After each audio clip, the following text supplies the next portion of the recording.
The Hawks getting it done by 20 points in tough conditions in front of 62,735 at the G. David King is alongside of me to review that. Kingy, your first thoughts, what are they? It's getting harder and harder to bash your way to victory. Yeah. And ball movement now is trumping brutality.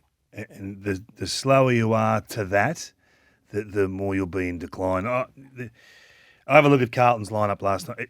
It's the Carlton abattoir. There's slaughtermen everywhere. There really is. I mean, by foot, their midfield, they don't hurt you. They can't hurt you like other teams can. And when Hawthorn got the ball last night, the contrast in their ability to move the ball was so clear. And they did a great job to hang around Carlton, and they were brutal at the contest and terrific at clearances. But in the end, ball movement's king. Well, absolutely agree with that, and have probably agreed with that for a long time. Remember Melbourne at the end of the day reviewed their game style, and they've come out and said, we just can't do it. We just contest defense, we just can't do it physically for the whole season, so we're going to have to do it in different ways. It feels like that for the Blues. This is a long season to be able to play this way, and it's going to build up on the bodies. Sam Walsh, his body's cooked, and the guy would be 25 years of age. So I just, the style that they're asking him to play, thought Hewitt was enormous, Cripps was enormous, De Koning was huge in and around the footy. But you're right, every time it got into open space, the Blues couldn't go with them. And you knew that at three-quarter time, good luck trying to stay in a running race with this Hawthorn side. So I think to start with Hawthorn first, they found a way to win. Sometimes you don't play the best game of footy, but you can find a way to win and win a different way. They were getting smashed at clearances. Their mids were getting well held, well clamped, and then in bursts they were able to find a way. They had some things go their way. I'll put that on the table. I didn't think the umpires had a great night. I thought there's a few decisions that went against the free kick on the goal line. Well, that's a big goal from De Koning out of the middle. To pay that free kick on the goal line was... There was the Motlop one that just brushed it, which was the right call, but that was a goal, and that was, everyone was, here's the momentum, and then so deflating when that comes back after you're in the centre bounce, just touched the post. So, there was a couple of things, but they didn't really look like winning that game. Marby Chol, that's the best game I've seen him play. He was just involved in all their scoring. Helps when you start on young. It may do that. And they got that matchup wrong. Well, they didn't have a lot of other options, Well, did you they? go Wiedering, don't you? I mean, Hardwick took Wiedering and tried to take him back, but Wiedering just had to fight that matchup, particularly after he took 2 marks inside 50. I think you probably make the switch. I thought they took too long to do that. Yeah, I like the idea of Wiedering as a loose, as a one-man wall down the line, and they played it smart. I mean, this is the tactical game, the battle within the battle. Mitchell saying we're not going to kick it long down the line. We're going to switch. We're going to move the ball off the line and try and get out leg speed as a factor. But to talk about John Newcomb for a sec, I thought he was outstanding, and particularly on the outside, like creating space and putting teammates into good space for his handball was just terrific. So he was probably the number one player on the ground last night from a Hawthorn point of view that just kept churning over. But I think the story probably is Carlton, isn't it? Yeah, I mean, Hawthorn in their 3 wins, just to touch on them, they had done it differently in all 3, really. Last week's smacked up around contested and clearance, but did it with ball movement. At halftime last night, they hadn't kicked a goal from turnover, which I would think is very unusual for them. It was all 5 goals from stoppage, so then it was the reverse of last week. But then in the end, they just know that teams cannot go with them. They didn't get anything out of Dylan Moore. I thought Hollands did a terrific job on him. Doesn't matter if individuals are down. Someone else will bob up as they have done. So thought Watson's ability to come up the ground and to play with a little bit more freedom and get involved. I think it was 7 score involvements from his 16 touches, a couple of big goals. So he's a freak and he's a star. But you'd be pretty happy if you're a Hawthorn fan, and I'd at least be booking my prelim final ticket. Yeah, I think they'll be there, but there's a long way to go. Long way to go, but... Yeah, Essendon looked okay in patches against them. Carlton looked okay in patches last night, so still a long way to go for that. But their kicking skills, that kick of D'Ambrosio's last night that went under the arms of the smothering player and travelled 50 metres in a heartbeat to set up basically a leapfrog goal, they're the sort of things we're talking about. Why haven't Carlton got that player? They don't really have one of those players. No. And Hawthorn have got probably 5. And in the end, it was the reason that they get over the line. I mean, if ever a club needed Dan Houston, it was Carlton in this off-season. I mean, I feel for Paddy Cripps and I feel for DeConing. They're brutes at the contest, and the attitude and the application from Carlton, Can't fault 10 that. out of 10. Yeah. So I guess that's the message from Vossi today.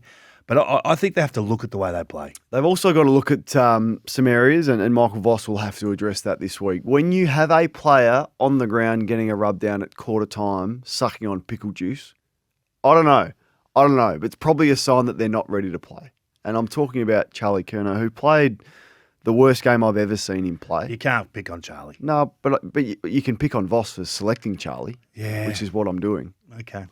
If you're on the ground, exhausted at quarter time drinking pickle juice, as much as of course you want to get him into the side, but sometimes players aren't ready, and sometimes in this game when it's so close and it's hard enough when you're fully fit, let alone a quarter fit, and you select them and that's what you get, and he doesn't touch the footy in the first quarter and he's wrestling and he's frustrated, what that does to everyone else is detrimental to the prospect that he's going to be out there. Now, I don't know, like he just wasn't ready to go. He wasn't. And at all, not even close. And it's admirable that he puts his hand up and this goes is not out a crack at Charlie. No, so I'm just at separating all. the two. Yep. And I think the coach says, yep, I made that call. And that's my role as senior coach to make these types of 50-50 calls. In fact, it may be a 40-60 call. I just need him out there. And they've got a new high-performance team. They've reviewed that heavily. Andrew Russell is gone. There's a new one that's come in. He's got to take responsibility for that as well. There's Rob Innes, I think his name is. I hope I've got that correct. And as a match committee, you put your hand up and go, we got that wrong, badly wrong, because Battle was unbelievable and Curnow was a liability. So kicking efficiency, right, is one of the great myths in footy. That number is tells lies, right? Unless it's poor. If it's poor, it means you're not hitting the easy ones. So you can fatten your kicking efficiency by hitting 15-metre targets, right? The top 8 ball winners for Carlton last night kicked it below 56%. So why is it... Not collectively, individually. Some of them kicked it, so some why of them went is at 40%, 30%. So kicking efficiency, if it's high, is irrelevant. It's irrelevant. But if it's poor, legit. It tells you that you're missing even the easy ones. Right. So I'll do a deeper dive on First Crack on Sunday. We'll have a look at the actual kick rating. So if that's a kick that should be hit 10 out of 10 times and you start missing that, you get a really poor rating. It's done on AFL I might average. do that first. You'd do it first if you like. You probably won't be equipped. You don't know. You haven't paid the money. You haven't got any money left at the budget. You've spent it on talent. But that's the risk I run on a Sunday night. So what do they do? So what do Carlton do? So I think they have to look at their midfield mix. I think they have to get. I liked Motlop up the field more. I thought that he looked busy. He looked into the game. He had an almost night, didn't he? Yeah, an almost night. Still pretty good. Kicked 1-3, had that one overturned, couple of fumbles early, but I thought he worked into the game nicely. He's no good at centre bounce though. Started centre bounce, started the third quarter, bang bang centre bounce goal. He's quickly out. I just don't think he's quite physically ready. Don't mind the idea though. For centre bounce You've got to expose these things before. Yeah, you just put a line through them. I liked it. I actually liked it. I thought he was involved in the game. They got a couple of problems. Doherty's now a problem for them. Real problem. Yeah, how they handle that.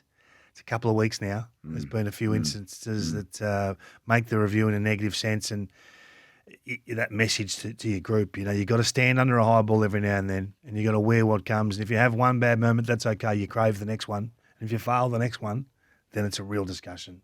At his age, at this stage of his career. Adam Saad did a couple of things last night, but we just don't see enough of him. Adam Chera did a couple of things last night, but we just don't see enough of him. Lucky they gave him 5 years for the sake of it, Chera. Just another 5. That was good. So what my question back to you is, so this season is started. It's started to tell some stories. Still got to get the signature of DeConing. What would he be thinking? What would be going through his mind? Like, I don't know. He's going to have to sacrifice a hell of a lot of money to stay, and he'd be thinking, okay, I'm assessing everything. He would be watching, the style of play. Is this club taking him to premiership success? Is Is it worth hanging around for? In a short answer. I knew he was good. I didn't know he was quite this good. You did. You were onto him very early. And his first 2 weeks would be the All-Australian ruckman, I would have thought. I don't think there's anyone that's been better now. Very, very small sample size, of course. But what he's been able to do with his ruck work, his ability to monster the opponent, and Meek is a good opponent. He made him look like he was 15 kilograms lighter at times last night.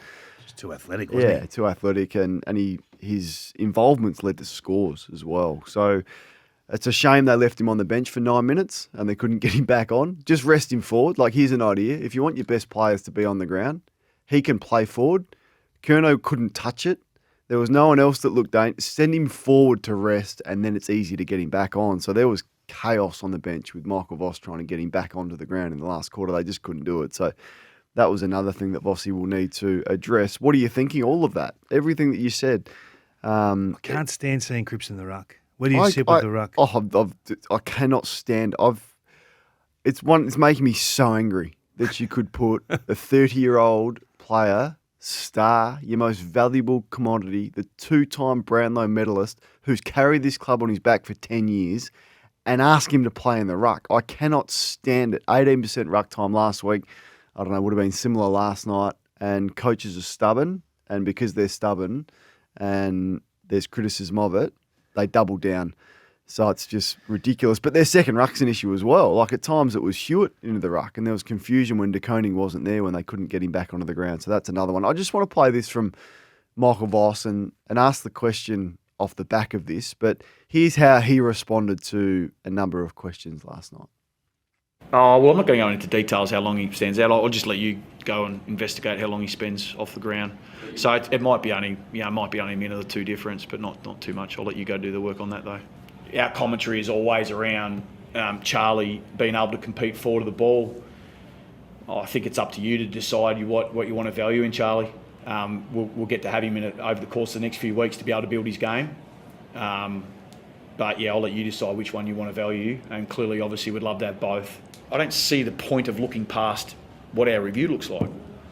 And I don't see the part of looking past what next week looks like. So I don't, again, I'll let you forecast the next part, but I'll just stay eyes in and look at what's right in front of us. Should he have more answers than that? And is it up to us to decide, or is it up to the club to decide and give more information? Why is it up to... What does he have to declare? Just Well, because you ask a question. He doesn't have to do anything, but Yeah. I'm asking for Blues fans who would like those answers about Charlie and his selection, about De Koning and his time on the ground, about other areas of concern. Is it up to the journos to go and investigate and do the work, or should Vossi be more freely sharing his information? Watch a lot of international sport, and it's not all about what happens in the US, but in the US they seem to have more of a handle on information going into those questions. So if the response does come back, well, hang on, might be a minute here, a minute there. So you think they're underprepared? I think they're underprepared. Okay, If that's you're going to okay. ask a question about time spent on bench for a particular player, have an idea of what the average is and what that player's done. Do the research before you ask the question. So if it does bounce back, you can have a conversation. I don't think it's up to Vossi to say, well, he spent 10 minutes there, which is 4 minutes longer than the average. And I don't think the coach needs to do that after a loss. What about if there's a player who is out on his feet and at quarter time he's needing pickle juice, and you ask about his selection, how would the journo know about his preparation and what was expected of him? Should there have been a more accurate answer and detailed answer on that? Well, once again, I don't think you need to give people the background on everything you're doing. Right. Well, I'm in this position as Pretty senior big talking coach. point though. Yeah, for us, but not for them. So why do they do the post-match presser? Just rock up and say nothing, or what would you rather? But I think most Carlton fans know that Charlie's underdone. I mean, that's not a revelation. Does he have to spell out exactly where? I'd like the answer to be, listen, I'm the senior coach. I'd take a few risks here and there. I've taken a risk on Charlie tonight. It didn't work, but we'll be better for it next week, and away we go. But I played him tonight. We didn't have Harry down there. He was going to be important for us in terms of having a target to kick to. Didn't work out. But I don't think you have to give everyone, just because they ask a question, you have to give them dossier on what you're doing. It wasn't testy. It was done with with respect. Yeah, it respect. wasn't disrespectful at all. I'm just asking Blues fans how they're feeling hearing that and whether they would have liked some more information. So what would you have liked him to have said? Probably, to that question? probably similar to what you said. It was my call tonight. It didn't work. He trained fully in the lead up to this game. Clearly, wasn't going to be ideal. Could we have managed his minutes a little bit better? Could we have played him a little bit deeper to get Battle out of the action and remove his influence? These are all the things we were discussing in the coach's box. Just a little bit more. Okay. I would have hated to have been Charlie Curnow last night. Their ball use centre forward, it's high ball. It's a high ball-a-thon. Knock it in. The inside 50 is the success. They took 5 marks inside 50 last night. 4 of them were contested. Everything's just hard work. I'd love to see them lower the eyes every now and then, find an easy one, get it to 60 before you go in rather than just blasting in from 9. They got a lot of work to do and not a lot of time to do it. So we're going to look back as well on who we had last week and see how we went. This is what you went with last week. I got Sam Lawler's jocks in the gun. They didn't work. They didn't function as they should have last night. Didn't keep everything in full check. I know it was a big goal, but come on, man. We need to get underworks onto this, man. So that's done.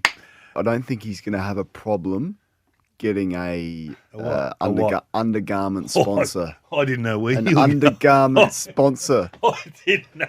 Because the player that he looks like had one. And I don't think there's going to be any I problems. didn't know where you were going for a sec No. No problem All with right, the who sponsor. Not a bad prediction. You did very well. Not a bad You are. prediction. You've got a good eye for deals. You're a deal maker. But that was your little humorous one. I put Clarko in the Well, gun. you had a serious one. Let's have a listen to that. Alistair Clarkson in the gun. Oh, okay. I think this is a huge week for the Kangaroos. Tell me more. When they take on the Western Bulldogs with a whole host of star factor players, you very rarely get an opportunity like this to start the season with a scalp. Blew it, didn't they? Spot on. Absolutely spot on. And I had Jack Lukosius in the gun for Grays.com, Australia's leading online auction marketplace. Hard to judge. Jack Lukosius kicked the first goal and then the ball hardly went down there after that. So I'm giving him a little bit more time.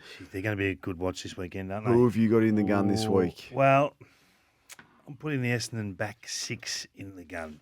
The whole back 6 of the Essendon Football Club.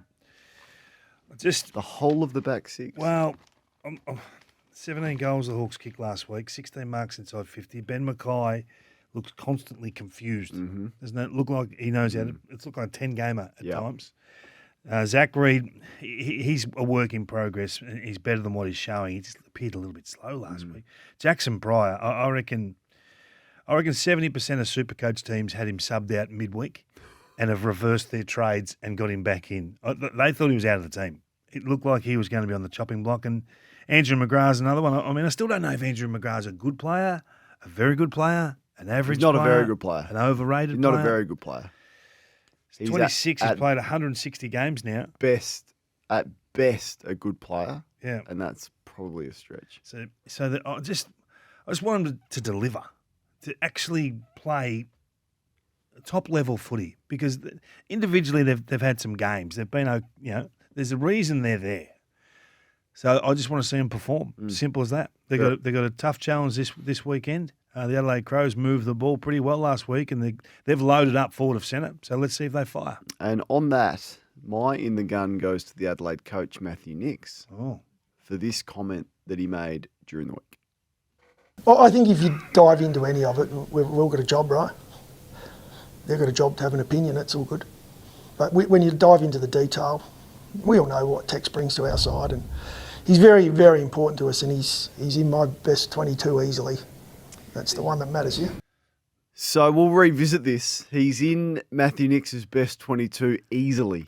Now, if that is wrong, if that is proven to be wrong, and I wonder whether the hand will be put up. That's all I'm saying. There is no way Taylor Walker should be in Adelaide's best 22. Not for Taylor Walker's performance, but also for the flow-on effect that what it does to Fogarty and what it does to Thilthorpe. They will not play as well, those two, which it has to be their forward line if that guy's in the side. So that's fine if Nixie thinks that he's in his best 22. But if that changes, good luck dealing with a club champion when you've declared that he's in your best 22 at round 2. This is a real watch, and it's the only concern you would have at the Adelaide Football Club is the stifled development of Fogarty and Thilthorpe when Taylor Walker is in the side, and how cumbersome that forward line looks when they come up against the good sides. Won't matter this week, and Tex will probably kick his 3, and my Twitter feed will light up, and geez, Taylor Walker I saw it, but how did Fogarty and Thilthorpe go? That's what's going to happen. So, Matthew Nix? Yeah, I like it. Sold. I think it's a good discussion. It is a good discussion. Yeah. You got Curtin down there as well, who is a big boy, and he's not quick. He's not fleet of foot. He's a player without a position. Yeah, they're trying to play him forward. Like, how tall do you want to be? Well, Collingwood are pretty tall forward of the ball as well. And we'll see if it works. How many tall? You just want the one tall like the Well, I don't want 4. genius? I tell you, I don't want 4. Yep. And I definitely don't want 4 slow ones. All right. We'll keep Okay? an eye on it. We'll definitely All right. keep an eye on that for Grace.com, Australia's leading online auction marketplace. It's Oh, easy can to you do a buy. voice? And Do that. Read that out again in that Twitter voice for me. Go on. Oh, Taylor Walker. Grace Online, Australia's leading online marketplace. Easy to buy and sell with Is Grace. that are you taking off text there? Oh, no, I'm taking off your Twitter voice. Was that text? That wasn't text. Sounded like him. No, don't drag me in another fight. Kingy, what's on your agenda? Is the experiment over? Tom McCartan as a forward? Is the experiment done? It's done. It lasted 2 weeks. I told you. Did I told you. I thought you were a bit skinny with 2 weeks at the time. I think I gave it 4. 2 weeks in, she's gone ski. I think it lasted 1.5 to be fair. He went back late. Melican House He has to go back. has to go back. Well, they got Tracy, Amos, and the big boy, your man, Big Luke. And McLean's in.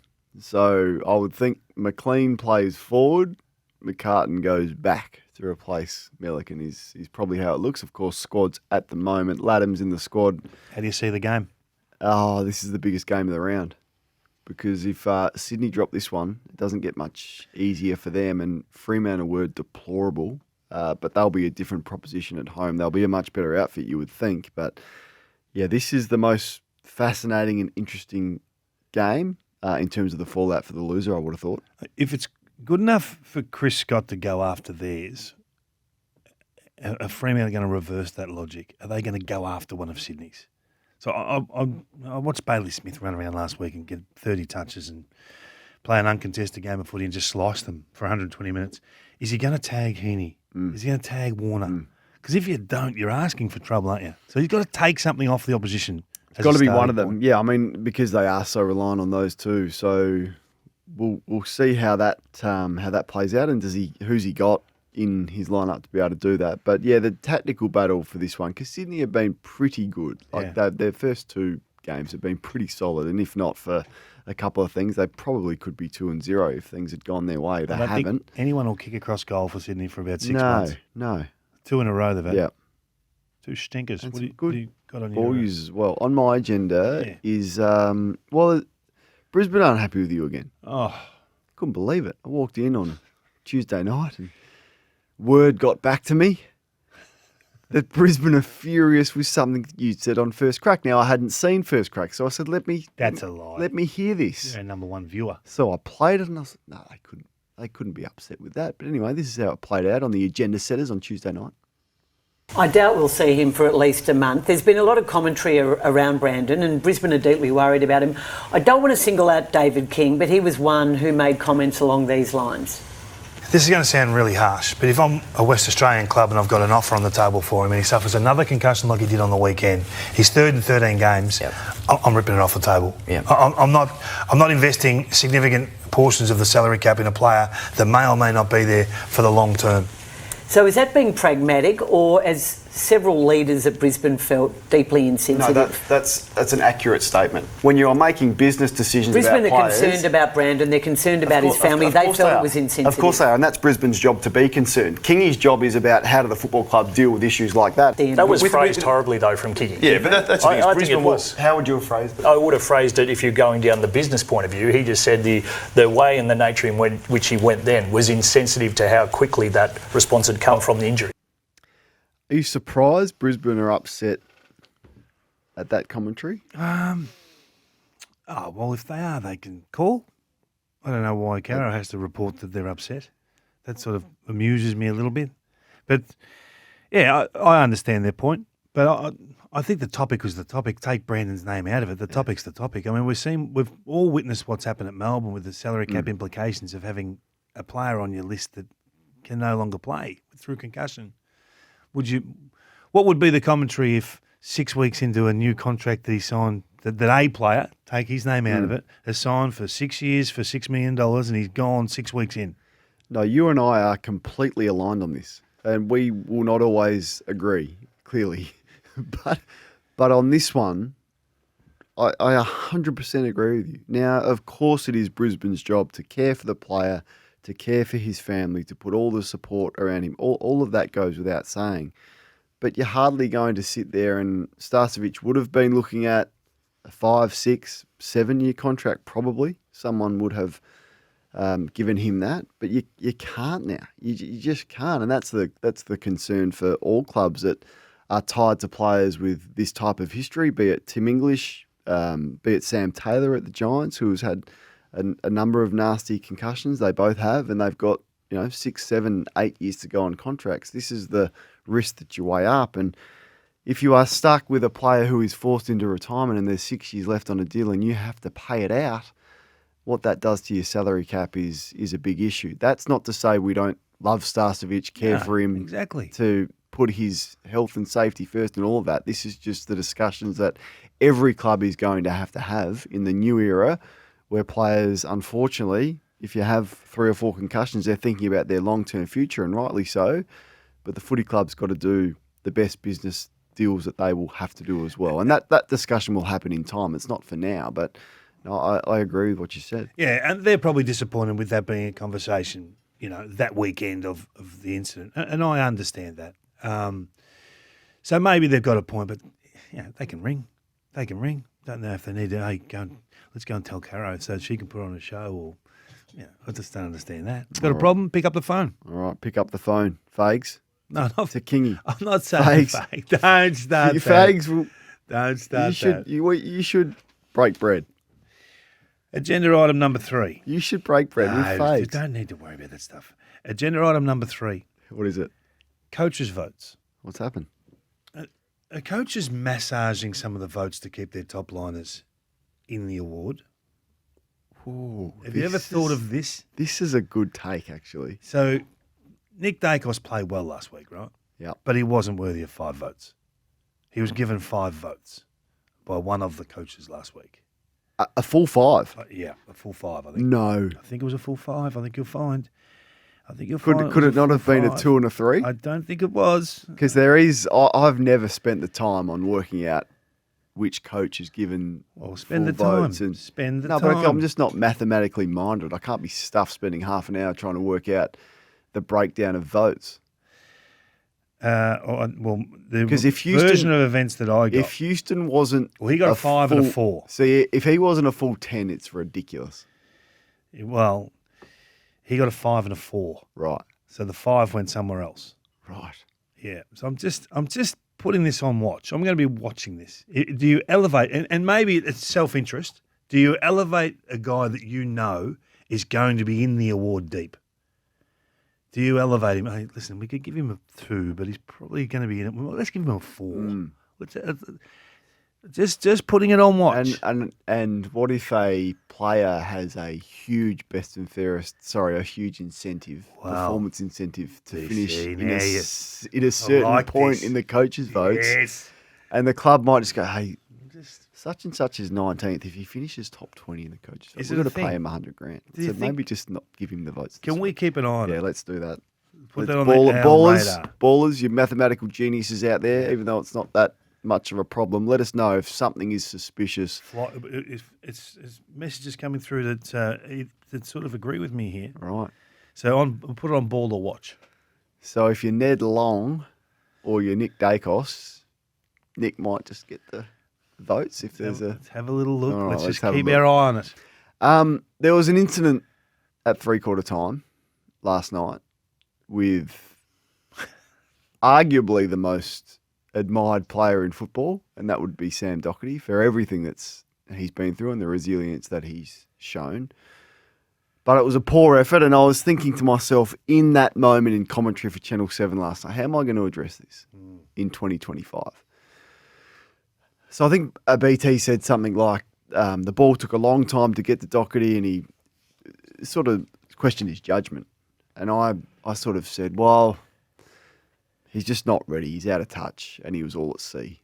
And then the siren went, you go to a break. I thought that was probably kind in the way that I dealt with it and said something without saying probably exactly what had happened. And exactly what was happened was that it wasn't hard enough at the football, and he was worried about contact, and it was an embarrassing moment for him.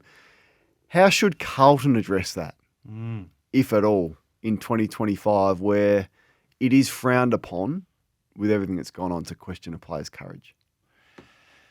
And I would never question his courage in totality. No, just in that football incident. In that action. Yeah. I think he's got enough credits to walk through that. So just ignore it? You never ignore anything, but I think a coach can walk past and say, hey, it can happen to you once. It can maybe happen to you twice.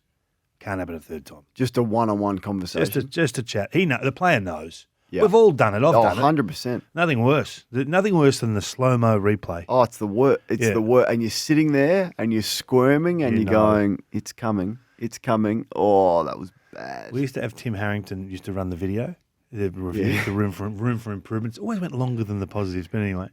And we'd say, how many times, Tim? And he just nodded. The room for improvements. Yeah, you're in there. You're in a couple of times this week. Okay, no worries. Any slow-mo? Yeah. If you got the slow-mo. No good, the slow-mo. No good. Nah. So I don't think they do that anymore. I'm convinced they don't. So how does he handle it? Can he fight back and fight through this now? Because there was a couple of instances last week as well. So is this eking into his game and he's finding it difficult to get out? We have the conversation with Robert Walls. When do you know someone's finished? They dodge contests, they duck their head, they go to ground, all these sorts of things. So maybe time's caught up with him. Maybe it has. And there's probably a few players that go a year too long, and he wouldn't be the only one that has been in that category.